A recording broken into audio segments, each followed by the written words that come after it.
Good afternoon, everyone, and welcome back to Royalty and Romance. This is part 6, I believe, of our conversation. We have spent the last 6 weeks talking about different biblical characters and their unique relationships.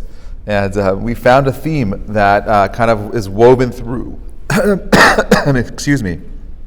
We found a theme that is woven through the story itself, where the theme in a nutshell is relationships that are somewhat bizarre and challenging, relationships that, when we look at it from the outside, are certainly very questionable. And the purpose of the last 6 weeks is to just make sure that we all have a background of the stories themselves, so it's clear. And you could go back and listen to the recordings, you could go back and listen to some of the sources that were brought down. Certainly this is not an exhaustive work. I just merely shared whatever I thought was meaningful and useful to help understand the story in the most basic level. So what I want to do is something a bit different for today and maybe next week, because I'm not sure we're going to finish today, is just talk about what are we aiming for? As Jews, what do we believe in?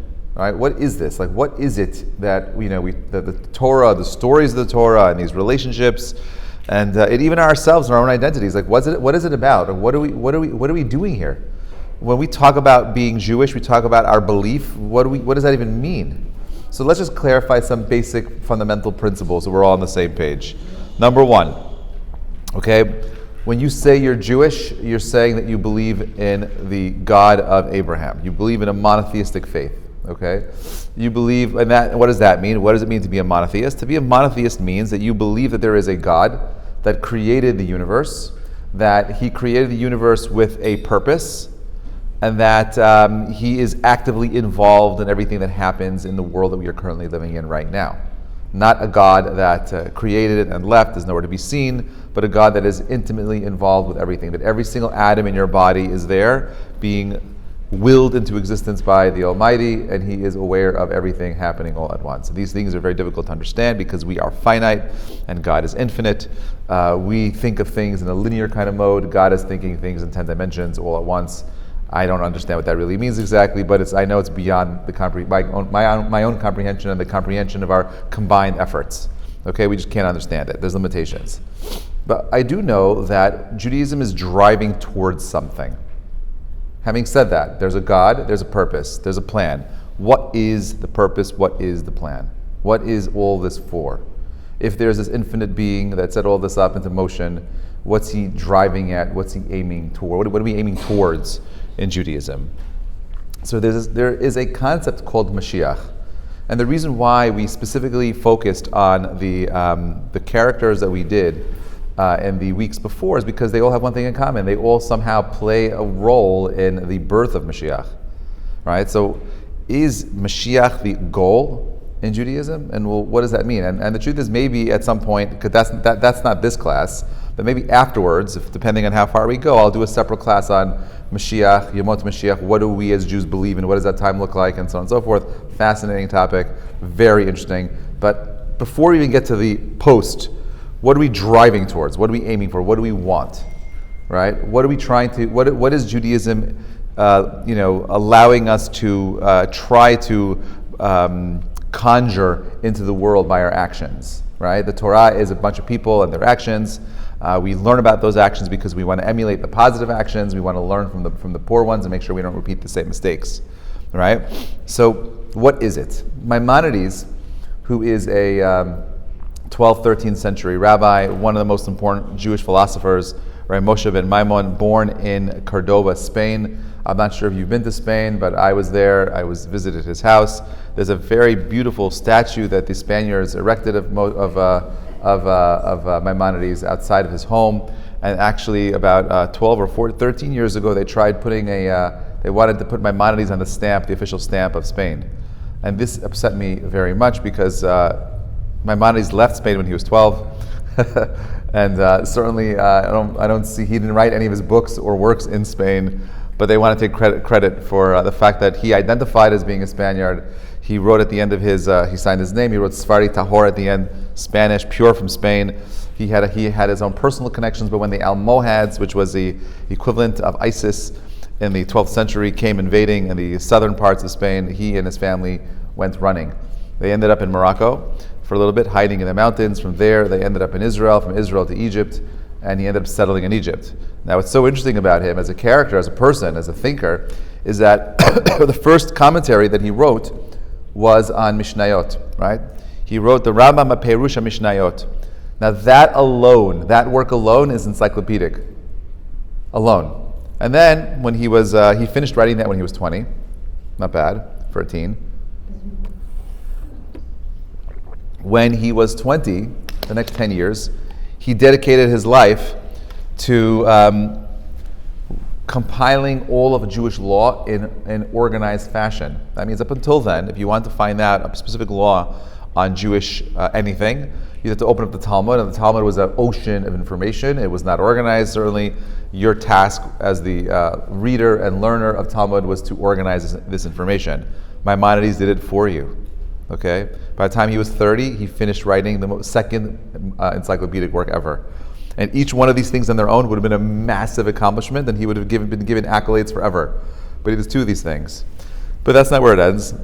Maimonides is famous for one more very important controversial work, known as the Mor Nevuchim, the Guide for the Perplexed. And it's very unclear as to whether or not Maimonides wrote this philosophical guide for those people that were struggling with their own faith as an expression of his true beliefs, or a way to placate those who were struggling with philosophical issues. Right? So it's unclear. I suspect that if you were to ask Moses Maimonides, right, Moshe ben Maimon, if he was a philosopher or a rabbi, he would tell you he's a rabbi first, which is why I don't believe that his primary beliefs were tethered to the Guide for the Perplexed, but rather more in the Yad Chazakah. And if you want to understand who he was there, you'll get a deeper appreciation of who he was as a rabbi. His books were set on fire. They protested against him. It did not have it easy. There's a famous story about him and his brother. He had an older brother, David, who was supporting him while he was sitting and learning. And when he was 42 years old, Moshe ben Maimonides, his brother, who was out on a business trip on the Mediterranean by ship, probably going somewhere in Europe to make some trade, was in a boating accident and did not return. And Maimonides was so depressed, Rambam was so depressed that he did not get out of bed for a year and a half. He was broken by it. He was heartbroken by it. And it's finally when his wife had the courage to come to him and said, listen, I know you're upset and it's been a year and a half, but if you don't do something, not only are we going to starve, but your brother's family is going to starve. So he decided to become a doctor at 42. Okay? And very quickly rose to the ranks as the head physician in the Ottoman, it wasn't the Ottoman Empire yet, but it was during the time of, who was the king there? It was the Saladin, was the ruler at the time. He was the highest ranking chief medical officer for the Sultan at the time. Okay? Very prominent position, was paid very well for it, and was able to care for his family. His son ended up taking over some of the writings that his father did, but was never reached the level of his father. Maimonides is important. For me, and today, for most of us, the way in which we think about what Judaism is or is not, it's primarily a reflection of how Maimonides was able to articulate it. Okay? He was super important. There are plenty of rabbis that are important, and there are plenty of rabbis that disagree with Rambam. Right? He's not the only opinion. He's an opinion, but he is a massive person to contend with, and not so simple to escape. When he says something, it's important. And not only is it important, it's the way in which he says it. We could be middakdek in the lashon, which means that sometimes someone just writes something, they're just trying to get at a point. But when Maimonides actually writes his words, he's choosing every single word very carefully because he wants you to be able to learn out from the way in which he's saying it. Not just the fact that he's stating something, but the way in which he's saying it also shows the weight of which he was trying to convey ideas. So he's a multi-tiered thinking person, and we have the merit of seeing some of his stuff. He is probably the most important source we have for understanding Moshiach. He's the most important source we have for understanding God and our role as Jews in this world. Okay, so this is a little snippet of something that he wrote in something called Halachot Malachim. This comes from the Yad HaChazakah. This comes from his book on Jewish law, where he organized all of Jewish law. And he has a whole section called the Laws of Kings. And clearly, the idea of a king, a melech, was something that was not so simple in Judaism, because if you look closer at the writings, that God does not want us to have a king. Right? He does not want us to have a king. The people force the Navi to get us a king. The people forced Shmuel to go ahead and appoint Shaul as king. God doesn't want that. But if we want to go ahead and we have a choice to live, we have a choice to make as people. Do we want to have a man that rules over us, where we are ready to forfeit some of our own freedoms to the will of the king? Or are we willing to surrender ourselves to the Almighty and His rules? See, there's no scenario where there's no surrendering. There's no scenario where I could do whatever I want. There's no scenario where human beings could just roam around and be free to make their own choices arbitrarily. There has to be a set of rules that guides us, that leads us. If you don't have that, that's called pandemonium, right? It's chaos. You have a complete breakdown in society, complete breakdown of order. You could only play the game of life if there are rules. Rules are very important. Now, this is very interesting because while we understand this intellectually as parents, right, you understand that if you give your kids no rules, you're destroying them. That if a kid does not have boundaries, you end up destroying that kid, not helping that kid. Rules are important. Guidelines are important. Judaism are a set of guidelines that allow us to experience life.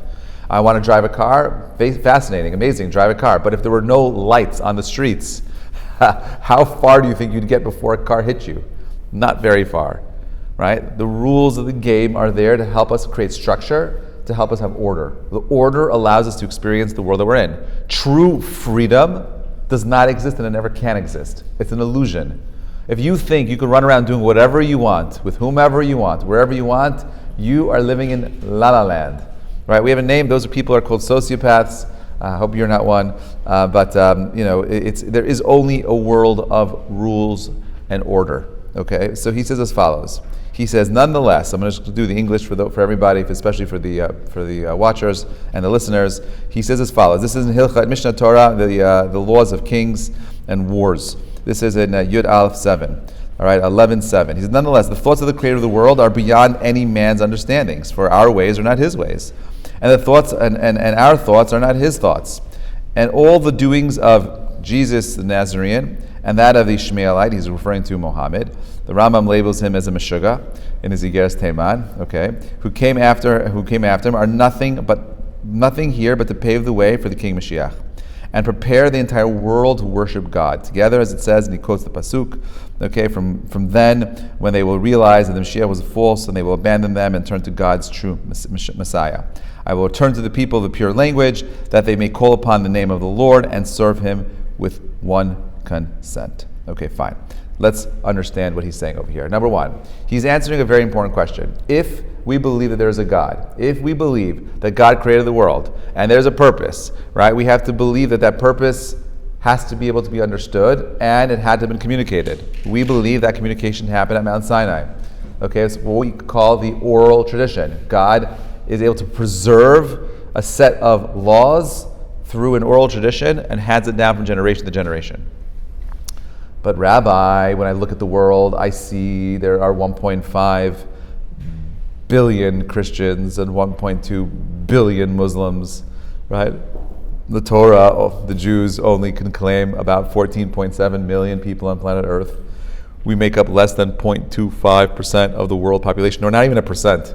We're 0.25% of the world population, right? And somehow we're always in the news. We make a lot of... I'm not sure if you saw, but yesterday Russia actually closed the Jewish agency in Moscow, which is actually really scary. This is a retaliation to Israel speaking out against the war of Ukraine. And there are about 12,000 Jews that have left just in the last few weeks from Moscow and moved and made Aliyah to Russia. And they're already getting prepared for their assets to be frozen and a new Iron Curtain being pulled up again in the Soviet Union. So interesting time. So he says like this, Maimonides says like this, the world is constantly changing, but there's certain things that are there for a reason. We don't believe that things happen accidentally. There's 3 points that he's making over here. Point number one is that the Christians are there and the Muslims, and number two, the Muslims and the Christians are all there to teach us one thing, the concept of a Messiah. They all believe in it. They got it a little bit wrong, but it makes the concept of the Messiah more palatable, right? It's more digestible. I can understand it more. I can understand a little bit about God through Christian theology and Islamic theology. I can understand the concept that there's going to be a redemption that happens a little bit through the ideas that these other nations have taken and adopted. Some of it came from us, some of it they made up, but regardless, it makes it easier for me to make these concepts more understandable. And he says this is why God allowed it to happen. He'd allowed Christianity and Islam to grow and spread because we were unable to take these ideas and share it with the world. So instead, the Goyim are doing it for us. They're sharing the ideas for us to the world.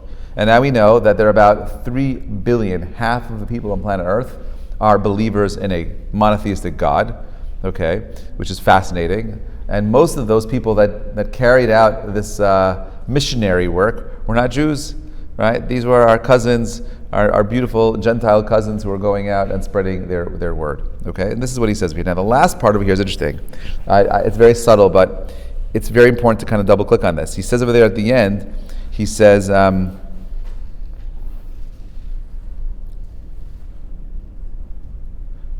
he quotes this pasuk over here, where he says, "For that when they will realize that their messiahs were false, and they will abandon them and turn to God's true Messiah, I will turn to the people. I will turn to the people's a pure language, that they may all call upon the name of God. L'kra kulam b'shem Hashem." Right? To bring back a safa berura. What language is he talking about over there? He's talking about Hebrew. Now you have to understand that Hebrew was a forgotten ancient language. No one spoke Hebrew 100 years ago. Do you know that? We did not. You spoke a Arabic maybe that had Hebrew in it. You spoke a Yiddish that had Hebrew in it. You spoke a Farsi that had Hebrew in it. But Hebrew as a spoken language, for the most part, was not spoken publicly. There were only in academic circles was it used, but it's certainly not common. You couldn't go to the bank and say, "Tavili at the kesef sheli," that wasn't happening, right? There was no way of making a deposit to, take money from the kaspomat. Didn't exist. There was nothing there. There was no way to use Hebrew as a language in the old world. It was only in the early 1900s where Zionism was bringing back Hebrew as a language and trying to push people to teach it again and to learn it again. It's unheard of. There is no other group of people that are ancient on planet Earth that have revived a dead language. You want to add another list of the things that we Jews have done? We're the only group of people on planet Earth that have been exiled twice from their homeland and returned, okay, and have revived a language that was not spoken publicly for 2,000 years. No one else did that. Just you and your families. And by the way, and here is a pasuk right here that says that it's going to happen, a verse that says it's going to happen in the Navi. It's going to happen before Moshiach comes. This one, we just read it over here. Maimonides quoted it. Safra. Right? It's right there.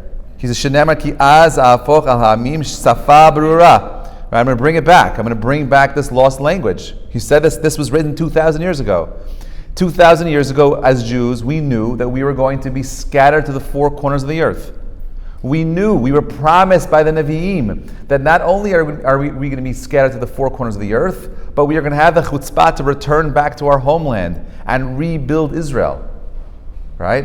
If you were alive in 1930, wherever your families came from, and I told you, listen, if you wait another 20 years, you'll see there's going to be an army of Jews living in Israel. Because the Navi says it, we're going to come back and reclaim the land. What would you have told me?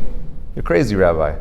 It's not going to happen. We're in Galut. We lived in wherever our families came from for 2,000 years. We're not going anywhere. Nothing's changing.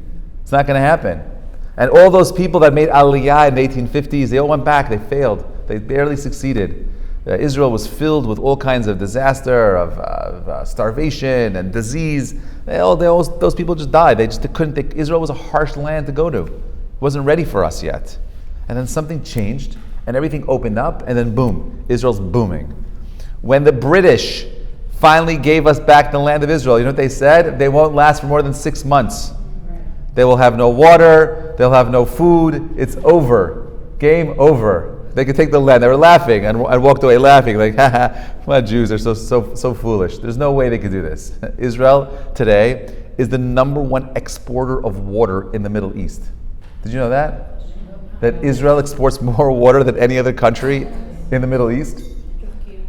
Because they have the best desalination projects, the drip irrigation. I mean, like, they're the leading experts in water. 10 years ago, there was a company in Israel that figured out how to take the moisture in the air and turn it into drinkable water. Like, mamash pulling the water out of the air. The U.S. Army, all the armies now want this, because when they bring their troops who wants to schlep water, you just bring the machine and you pull the water out of the air, and you can make gallons and gallons of water from the moisture itself, and it's drinkable. It's brilliant, brilliant. All of these things, if you think are just part of a accidental genius of our people, you're fools. I'll tell you why you're fools. Okay? Think of it like this. If we take 10% of the smartest Chinese people on planet Earth, okay, 10% of the smartest Indian people on planet Earth, okay, you have about 150 million people on each side, okay? Now, if you take the 10% of the smartest 10% and make the number smaller, okay, you have the highest IQs, the smartest people on planet Earth, and you have about 15 million each. 15 million Indians that are the smartest of the smartest of the smartest, and 15 million of the smartest Chinese people, okay? Their IQ collectively is way higher than Jews, by a lot. Jews have a high IQ, but not higher than the Chinese. It's crazy, I know, yes, but not higher than the Chinese. The highest, you take all that, when you have 1.3 billion people to choose from, right? And you take the smartest of the people, you're going to have much higher, you have way more chances of getting higher IQ. It's not about IQ. It's about something else. It's about drive, right? There's something about the drive of our people that allow us to create things. There's something about being under constant threat and pressure. India and Israel were both emancipated at the same year, 1947. Do you know that? They both became countries. They both broke away from the colonies as a British colony. They both were given their independence. India has had a total of, I think, 6 Nobel Prizes that were awarded to their country of 1.4 billion, 1.2 or 1.3 billion people, right? And Israel has 50 or 60, some crazy number. There's just one again. How does that happen? You have a small group of people. Now, if you think about it, Israel, since its existence, was constantly under attack. Constant. This few days, just the last 3 days, 1,000 rockets fell on us. And there was another 1,000 rockets the year before. And the year before that, there were, who remembers in 2000, 2001, suicide bombers blowing up buses. And you have Iraq Scud missiles flying on us. There's been no decade over the last 70 years in Israel's existence where there was not some type of existential threat threatening our people. That's just the way it's always been. India, how many existential wars how many wars has India gone through in the last 75 years? They had a little issue with the Pakistan and Indian border, a little crisis over there, a little bit, but not to the same degree. Not to the same degree.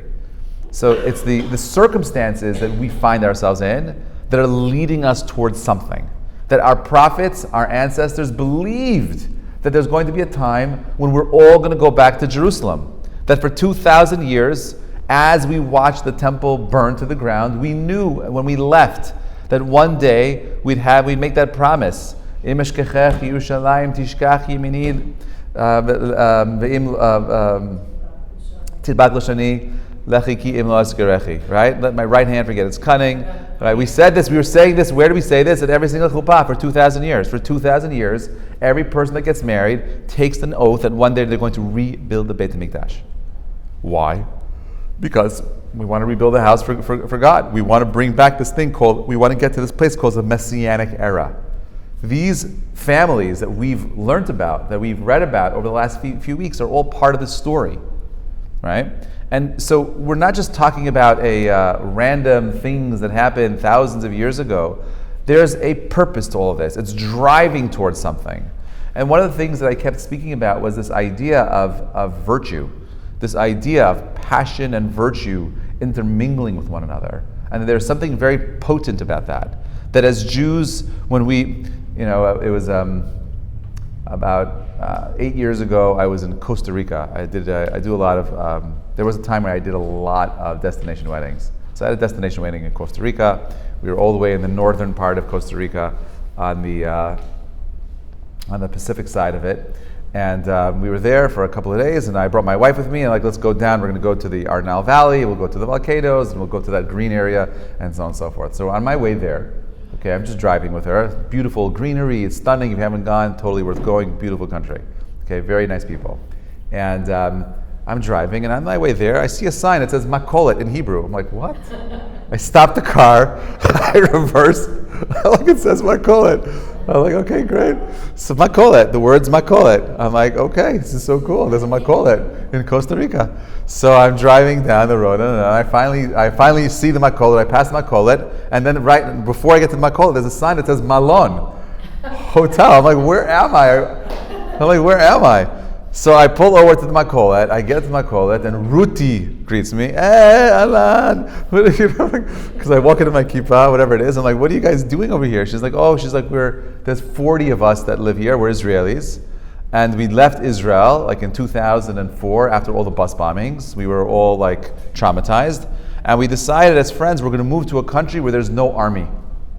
Costa Rica does not have a military. And we wanted to live in peace. And we came here, so we built a makolet for people that are passing by, and we have a malon here that's part of our compound, and we're all living together here, and this thing, and this community of Israelis that come and live in Costa Rica because they're suffering from post-traumatic stress disorder, and they want for some calm, right? Out of nowhere, Costa Rica, you have a bunch of Jews sitting there and have a little malon and whatever, and they're makolet. And I bought bamba there, and I bought my shoko and whatever it is, and I felt like I was in Israel for a little bit in Costa Rica, right? So Jews have, they're remarkable. They're survivors. They're builders. They're creators, right? They're driving towards something. And even these kids who were very lost with their own issues, they were able to build something unique that was creating a service for people that needed it somewhere in the middle of nowhere in the Arnal Valley, right, in Costa Rica. Powerful, right? Unique, beautiful. Right? We're driving towards something, and we're trying to get to a place where we are going to return the Davidic dynasty. And this is exactly what the Rambam says in the next source. He says, the King Messiah will arise and reestablish the monarchy of David. This is what we believe. You understand that? We believe that one day we're going to reestablish a kingdom, which is a crazy word to use. We mean kings. We don't believe in kings anymore. Kings don't work. That's true. Most monarchies don't work because the monarchies never were where the law began and ended. But for a Jewish king, does he make his own laws? No. What's his job? To enforce God's laws, not his own laws. He doesn't have the ability of making his own laws. He's there as an enforcer. He's the mishtara. He's the police. He's the guy that's supposed to say, hey, we could do better. He's supposed to inspire us. He's supposed to educate us. He's supposed to go ahead and worry about the social issues at the time. He's supposed to go ahead and enforce God's law in this world, but it's not his law. And therefore, the first thing that a Jewish king has to remember is that it's not about him, it's about the other. This is the world that we want to reestablish. So look what he says over here. He says that the monarchy of David was in his former times. He will build a sanctuary and gather the dispersed of Israel. And all the earlier statues will be restored as they once were. Sacrifices will be offered. The sabbatical, the jubilee years will be observed as commanded in the Torah. Anyone who does not believe in him, or one who does not anticipate his coming, not only denies the prophets, but also the Torah and Moses our teacher. This is what he's saying, right? This is a central part of our belief. This is part of the Yud Gimel Ikarim, the 13 principles of faith that Maimonides organized for us. One of the things that we as Jews believe is in the coming of Moshiach, right? You see stickers all over it sometimes, Moshiach, but it's the picture of the Rebbe, right? Whether or not it's that image is a overlay, doesn't matter to me, but they have something right. They're thinking about it. We're not just coming to Bet Knesset because I'm going to Bet Knesset for the sake of Bet Knesset. I'm not going to the synagogue for the sake of going to the synagogue. I don't congregate with my family on Shabbat just because it's a nice thing to do. I'm doing these things because they're leading us towards something. What does it mean to live in this time, this special era of Mashiach? What is unique about this? Okay, what is special about this particular time? And if you want, you could go through the rest of the source. I don't need to go through more of it, but he goes through the details of what we believe in and so on and so forth. I want to move quicker. Okay, so let's go to the number 3. Right? He says, now, if a king should arise from the house of David, who is versed in Torah and engages in commandments, as did David his forefather, in accordance with both the written and the oral Torah, and he enjoins all of Israel to follow in his ways and encourage them to repair its breaches, and he fights the wars of God, then he may be presumed to be the Messiah. And if he succeeds in the efforts, defeats the enemies around and builds the sanctuary in its proper place and gathers the dispersed of Israel, he is definitely the Moshiach. So this person does not exist yet. He's saying, you want to understand what this looks like? We get to a place where we're able to rebuild the temple. Now, we're in Israel today. This is a very deep political issue in Israel today. Well, what do we do? Har HaBayit, do we have control over it? Do we not have control over it? Should we have control over it? Do we push Arabs out? Is it wait for peace? Lots of different people have different opinions. I'm of the opinion that we need to do nothing until it's clear that we need to do something. Right? That until we know for a fact that someone has a prophetic ability, right? We do not move anything. We do not create anything. The Rambam and other places says you can't do anything to bring the Mashiach either. You can't start a war you can't take a rocket launcher and blow up the mosque to start World War III. So the Mashiach, we can't do that. We could be passively waiting, but in the interim, we're building up Israel.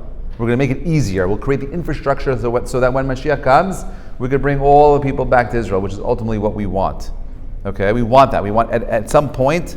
As I'm going to say this here, and you're going to listen to it, and I believe this because I'm a student of history. I do believe that history repeats itself. And in the same way that our ancestors had to leave the countries that they came from, I believe at some point, whenever that time comes, we'll have to leave here also. Yep, 100%. 100%. I believe that at some point we'll have to leave America. That's not forever. That there's no nation that has taken us in, that has held on to their Jews. Every nation that Jews have been in, for some reason they have to get up and go. Right? They have to get up and go. And we're lucky that for the first time in the history of the destruction of the temple, that we have a country we could go to. Now, is living in Israel easy? Does it make sense for everyone to get up and go now? I wouldn't say that. No, it's got to make sense. But at some point, right, I believe that we are all going to have to get up and go.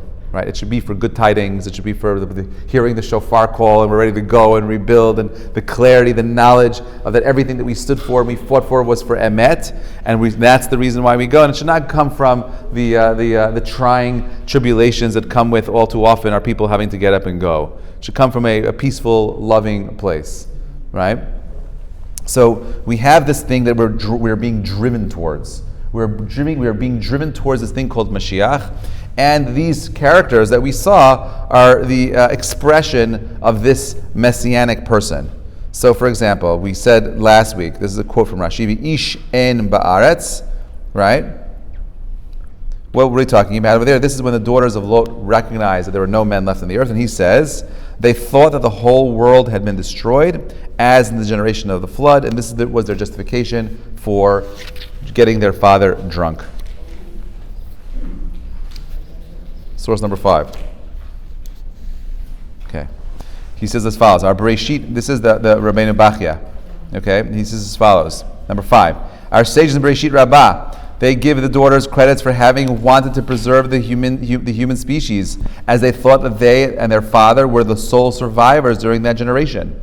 So this is an opinion that looks at them very favorably, that they were just trying to do what was right. Seeing that their mother had died during the flight from Sodom, their father was left without a mate and had no other chance of perpetuating the human species unless his daughters would give birth to a male child and being impregnated by him. This is why they went on record with the words, "There is no other man on earth to have intercourse with us," in order to justify what would otherwise appear as a frivolous conduct. This is why the Torah refrained from using any expression of criticizing their conduct as incestuous or licentious. Their intentions were absolutely pure. This is also why the older daughter was granted the distinction of becoming the ancestor of Ruth, eventual great-grandmother of King David, who accepted the 606 commandments of the Torah with which Gentiles are not obligated to observe. The younger daughter offspring included Naamah from the kingdom of Ammon, who became the daughter-in-law of King Solomon when she married his only son, Rechavam. In this manner, both of Lot's daughters acquired a share in the kingdom of David.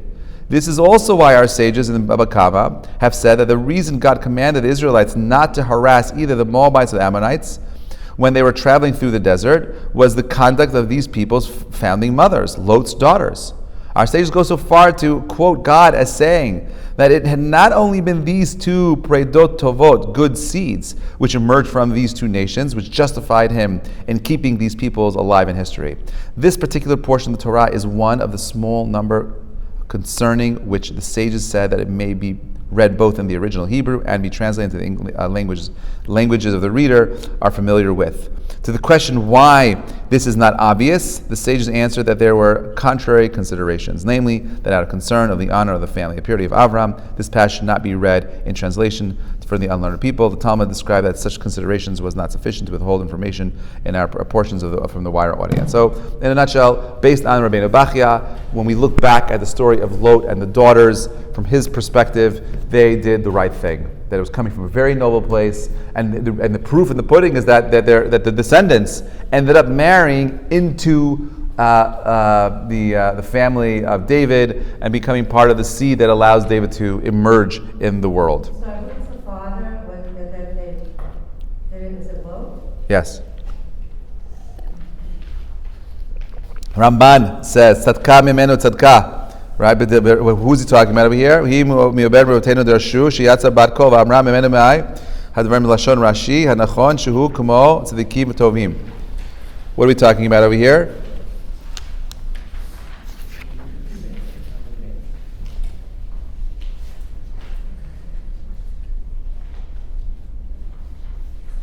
This is talking about Sari Menu.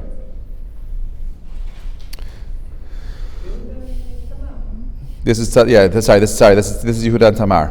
Okay, when Tamar is able to go ahead and show and prove to the audience that she was just doing what she was supposed to be doing, that really it was Yehudah who should have sent his youngest son Shelah to allow him to do Yibum and doesn't.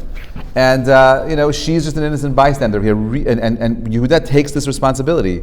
And because of her noble acts and his bravery, this gives birth to Peretz, who is the great-great-grandfather of Yishai and the great-great-great-great-grandfather of David HaMelech. This type of intermingling of this kind of justice, passion, taking responsibility, being honest, being open, not hiding, being able to find the courage to stand up and not be afraid of public opinion, to do what is right. Those are the ingredients that are necessary to bring about this unique type of perspective from the people itself. The Gemara in Sanhedrin says, "Ki ein lahatzel nachon mikovai neged tamid."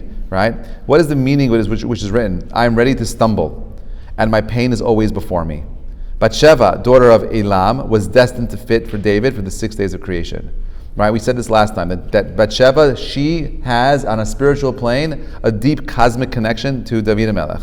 Rava interprets that the term Letzela is referring to Eve, who was taken from the side, the Tzelah of Adam, the first man, and explains that she was destined for him, just as Eve was destined for Adam, but she came to him through pain. And likewise, the school of Rabbi Ishmael taught that Batsheva, daughter of Elam, was destined was designated as a fit for David, but he partook of her unripe. Right? He pushed things at a time where he wasn't supposed to. Before the appointed time, David would have ultimately married her in a permitted manner after the death of Uriah. So there was a relationship over here that was supposed to happen over here, right? We see that even with Yehudah and Tamar. There was a relationship over there that should have happened more naturally with the marrying of his other children. But we know the first two kids, Er and Onan, were not involved and didn't want her to get pregnant. So they were the ones that were preventing Tamar from having a child. And we know on some level that David and Batsheva were supposed to have this deep union over here, and David's mistake over here was that he pushed this. It should have happened naturally, and he got involved, and he takes responsibility for it. V'yomar David al Natan chatati laHashem. We saw this 2 weeks ago, that where David says to Natan, I sinned, right? I stand guilty before the Lord. And Natan replies to David, the Lord has remitted your sins, and you shall not die. Right? However, since you have spurned the enemies of the Lord by the deeds, and even the child about to be born, you will die. We know that was his punishment, that first child that Batsheva had was a miscarriage, and he died. V'nechem David et Batsheva Ishto v'yavo alea v'yashkav ima v'teled v'yikra v'tikrat shemo Shlomo v'Hashem ahavo. Right? And to me, this was the argument that ultimately what he did, David Melech did is teshuvah. He ended up staying connected to Batsheva. The first union that relationship ended up not giving any fruit. And then when that child dies, he goes back and he has a child with her again, and that was Shlomo Melech. Shlomo Melech is the line that Melech Mashiach comes from. Okay? Sanhedrin, number 10. Amar Rabbi Chama, he says as follows: the son of David will not come until the contemptuous kingdom of Rome will cease from the Jewish people, as it stated. And he shall sever the springs with pruning hooks, and is written thereafter, at the time shall a present be brought to the Lord of hosts by the people scattered and hairless. That's us, right? So Isaiah is telling us, Yeshayahu is telling us that there's going to be a time where the kingdom of Rome will come to an end. And their malchut, their reign will come to an end. I don't believe that I think we're still in that reign. When we speak about the Romans as a culture and a philosophy, more than we're talking about a people, right? And therefore, the Western philosophy and culture today is an expression of Rome. In many ways, believe it or not, when the founding forefathers of this country were talking about rebuilding a new country for people in this side of the world, in America, they were talking about rebuilding parts of Rome. We want a Senate, we want laws. It was General Schwarzkopf that said that attacking America was like attacking Rome. Right, there's very deep correlations between Rome and I see a lot of Roman architecture in America and a lot of the government buildings. There's a lot of correlation there in the Western governments to Rome and their Western philosophies. No question about it. That's like a fascinating topic, a lot of interwoven over there. But even in America today, we won't call it Rome, but the philosophy is still alive, and as long as that Western philosophy is still alive, right, they're in control. I'm not sure if anyone here has visited the Vatican, but if you've gone to the Vatican, right, you go in Vatican City, and you'll see this beautiful building that was painted by Michelangelo. There's two fascinating things that if you pay attention to, you would may have noticed. Number one, that if you actually look at the dimensions of the Vatican, it's an exact replica of the Beit HaMikdash. Exactly. When they were constructing the Vatican, their intention was to build a new house for God and to show that he moved out of Jerusalem and he moved to Rome. And now he has a new house. Now, Michelangelo was no friend of the church. Actually, most of his friends growing up were Jews. And he was actually a student of Kabbalah back then. And the Pope that commissioned, I forget which Pope it was, that forced him to paint the murals. He didn't want to do it. He did two things. One is that there is no image in the Vatican of the New Testament. Every single portrait is of the Old Testament, which is interesting, right? You're building a house, a Christian house. Why not have any images from the New Testament? But there's nothing there. And that's one of his ways of protesting, only the Old Testament. And the other thing that he did was that he painted a portrait of the current Pope. And there's a famous painting on one of the walls on the right side of a man being eaten whole by a snake. That is the Pope, to show that he was a sinner and he was going to burn in hell for his sin. That was his way of saying, thank you so much, have a nice day. Right? So that was his way of getting back at him.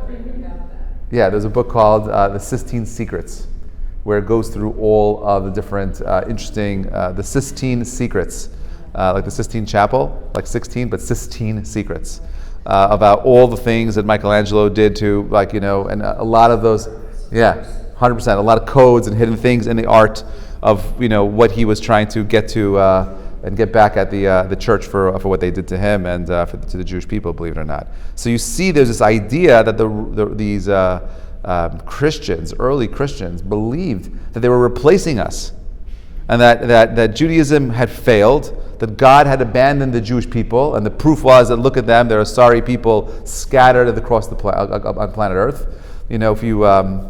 if you've been to Rome also, then you know that outside of the Colosseum you have the famous Arch of Titus.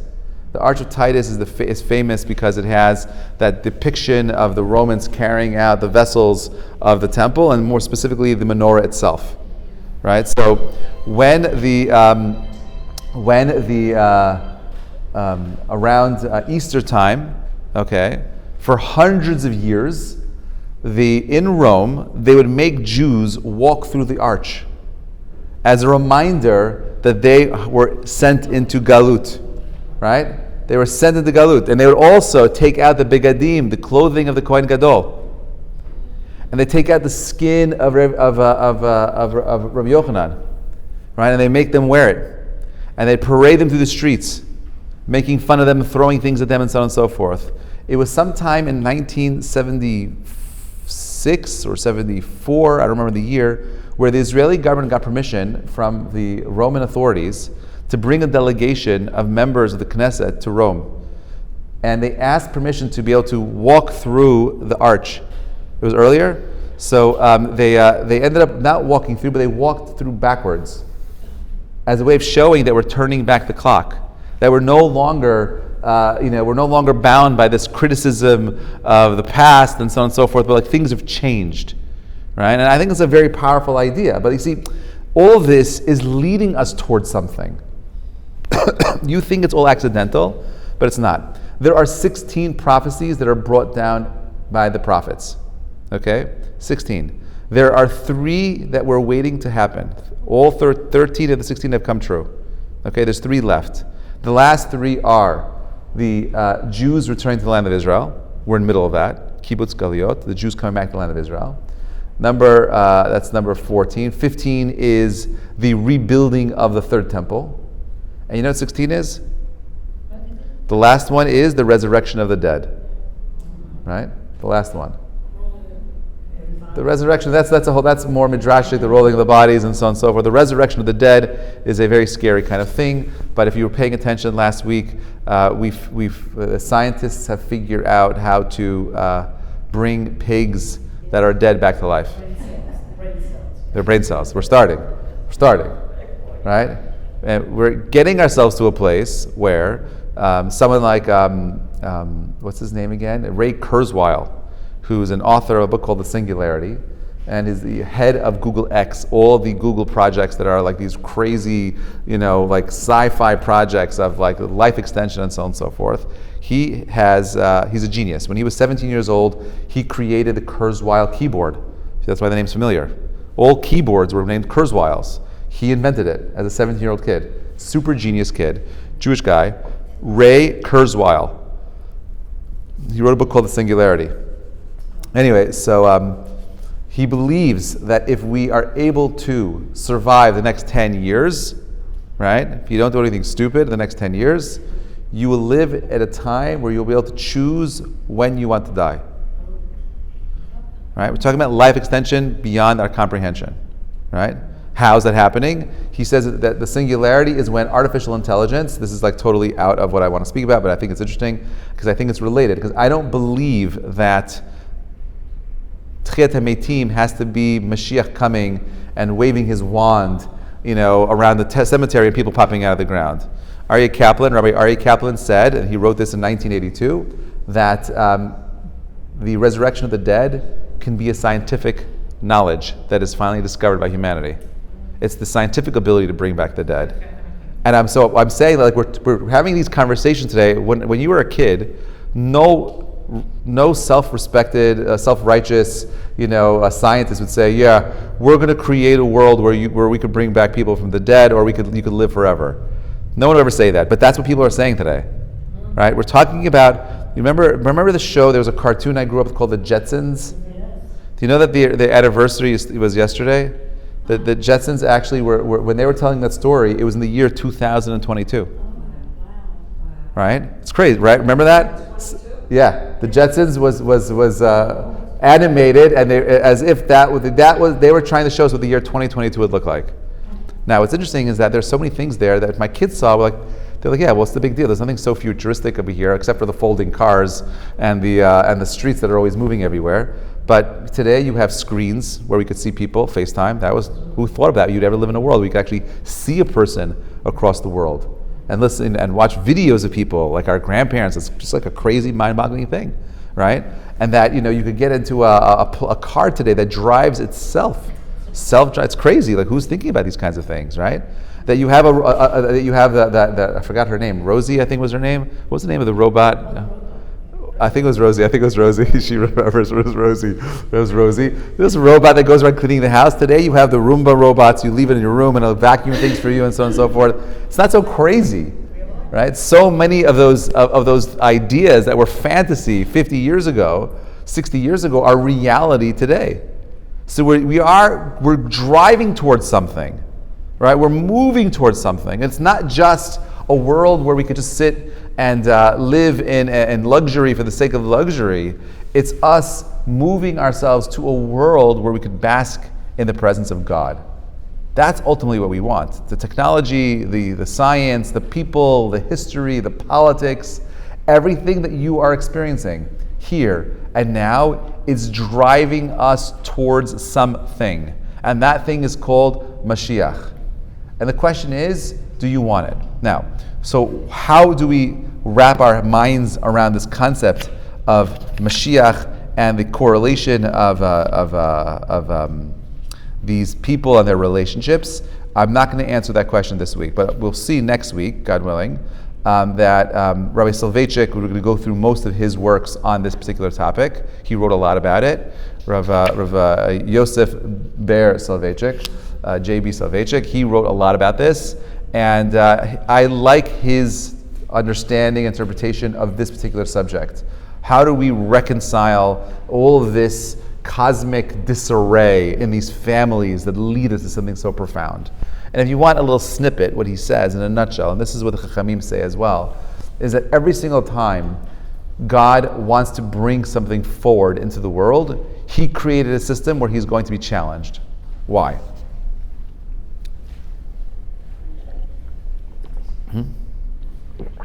For what? Free will. Excellent. Yeah, so like this. So the one thing that makes us unique and special as creatures on earth is our ability to choose. That you could walk out of this class and say, I disagree with everything I just heard. And I want you to. I want you to challenge everything that you're here. I love that. It's important to have other opinions, right? It's important to be able to get up and to be able to have the ability to think for yourselves, to be independent thinkers. That's what God wants more than anything else in the world. So, when he wants to introduce something, right, he has to be very careful that he's not going to do something that's going to threaten your free will. And we see this all the time. The Jewish people, they see God come down on Har Sinai, they get the Torah, and what are they doing? They're worshiping. How does that happen? It happens because God does not want to over-insert himself so that he doesn't crush our free will. Free will is the greatest gift that we can have. Why? Because it allows you to express your own selves. It allows you to have an identity. It allows you to express yourself in the most unique way. You're responsible. You take ownership. You are the master of your fate and no one else. Don't blame anyone else. It's all on you. It's you so you can become an adult. So you can be someone that is able to make the choices necessary and feel good about this. It was me. I did this. Take ownership of yourselves. That's what God does. He creates a world for you to take ownership of. Now, he does not want to insert himself. So even in cases where, like for example, the splitting of the sea, Chachamim tell us that when God split the sea, before he even split the sea, he went through history and he saw where he would need miracles to take place, and he saw that we're going to need a special miracle by the splitting of the sea. So before he created the world, he takes out the malach, or the ministering angel that is of the sea, and says to him, listen, there's going to come a time in our history where I'm going to need you to split. Okay, this is what the Midrash says. You're going to need you to split. You're going to split. The people are going to come there. You're going to split. And they says, okay, fine, we'll split. Not a problem. God has to put in the system before creation a back door because he doesn't want to threaten our free will. That's why it's there. That's what the Midrash is really saying. The Midrash is telling us that God doesn't want to go ahead and put his finger into the world and make things change, because if he did that, it would be too overwhelming, and there's no way we would be able to have free choice at that point. So he creates a system where the wind is blowing and the earth is shaking. And I have no problem saying that if we went back there, we could explain the whole thing with natural ways. That the whole thing was a natural phenomenon and completely explainable. But what makes that moment a miracle in time is the fact that our people stood at the beach at that moment and they needed it to split, and it split. You won't see God there. You'll see an earthquake, you'll see a typhoon, you'll see a lot of other things. You won't see God's finger. And he does it on purpose so you could have free will. That's how profound free will is. When God wants to bring a messianic seed into the world, there is a system of justice that prevents him from doing it. Because the system won't allow this to come to the world because it'll remove some parts of our free will. Okay? So what does he do? He uses a back door. A story that is so interesting, right? That's so convoluted that when we look at it, you don't see anyone righteous there. You just see a bunch of sinners on the outside. And in that space, God allows for this profound spark of energy to be brought into the world through the stories of Lot and his daughters, through the story of Yehudah and Batsheva, through the story of David and Batsheva, right? Through the story of Boaz and Ruth. These interesting stories are there as almost like a camouflage, so that the spirit of justice that prevents this power from coming to the world is blinded by it. He's encouraging it. He's rooting it on, and then God uses that as a backdoor to slip in this particular power, this particular potential of the messianic force that's God willing going to come forward and express itself in the world that you and I are living in. Ultimately, that's what we want. We don't want to live in a world where we have ultimate free choice.